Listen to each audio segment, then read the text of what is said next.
ডিঘাসীপুর board প্রাথমিক বিদ্যালয়ের mid day মিলে ছাত্রছাত্রীদের তালের বড়া খাওয়ানো হলো। বিদ্যালয়ের সহশিক্ষক যশোরাজ ব্রহ্মচারী জানিয়েছেন, তাদের বিদ্যালয়ে মরশুম অনুযায়ী ফল এবং বিভিন্ন ধরনের খাবার খাওয়ানো হয়ে থাকে। তাই সেভাবেই বিদ্যালয়ের মিড ডে মিলের সাথে ছাত্রছাত্রীদের এই জিনিসগুলি খাওয়ানো হয়। বাচ্চারা আনন্দের সাথে তা গ্রহণ করেছে।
প্রোফাইল আছে, বাবা মাকে বলবি স্কুলের প্রোফাইল দেখতে।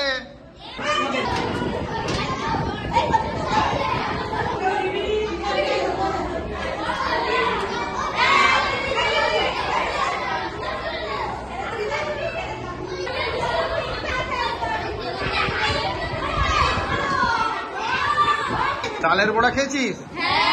কেমন লেগেছে? এরকম তালের বড়া হলে আরো ভালো। তালের বড়া খেয়েছিস? কেমন লেগেছে? এরকম তালের বড়া খেতে ভালো লাগে? তাল বড়া কটা করে খেয়েছিস? কতগুলো করে? আচ্ছা, তালের বড়া খেয়েছিস? কেমন লেগেছে? এরকম তালের বড়া হলে আরো ভালো। তালের বড়া খেয়েছিস? কেমন লেগেছে? এরকম তালের বড়া খেতে ভালো লাগে? তাল বড়া কটা করে খেয়েছিস? কতগুলো করে? আচ্ছা। আজ ডিঘাসীপুর বোর্ড প্রাথমিক বিদ্যালয় তালের বড়া খাওয়ানো হয়েছে। এর আগেও আমরা আমের সিজনে আম খাটিয়েছি, কাঁঠালের সিজনে কাঁঠাল খাইয়েছি এবং প্রতি মাসে মাংস হয়, এবং এই তালের সিজনে আমরা তালের বড়া সমস্ত ছাত্রছাত্রীদের খাইয়েছি। ছাত্ররা খুব আনন্দের সঙ্গেই তালের বড়া খেয়েছে। কি খেয়েছো তো? রঞ্জন মাইতির রিপোর্ট, খবর BCBS।